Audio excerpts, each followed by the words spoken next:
Yeah. So this is called the canvas. What is called? This is called the canvas. Yeah. So why it is called canvas? Because if you want to prepare any of your visual, if you want to prepare a bar chart, if you want to prepare a column chart, or if you want to prepare anything, first you need to bring the card visual, or first you need to bring any that particular visual onto this canvas. So this is called the canvas. Okay. Now this is called the filter pen.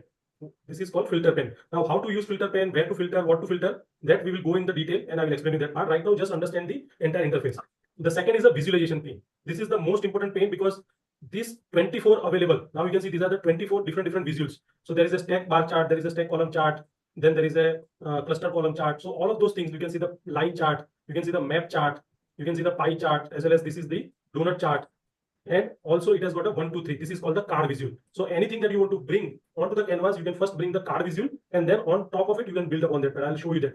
And then this is the third pen, which is called the data pen. And this is also very important because any data you want to work with, you need to bring that data pen into this. How you can bring, what are the different options available, that we will see. Now, by default, like let me just erase all of those things. By default, you can see, you can connect, import the data using Excel. You can also get from the SQL server. So whether you are working with, let's say, ERP solution, you are working with MES, many of the databases that is being used on the bigger applications like MES or ERP, SAP, they are using SQL. You can bring that entire SQL data also into it, because this is why this is the top #1 business intelligence tool in the world. Like you can work with either Tableau or Power BI. Power BI is the #1 tool, and it is very easy to follow.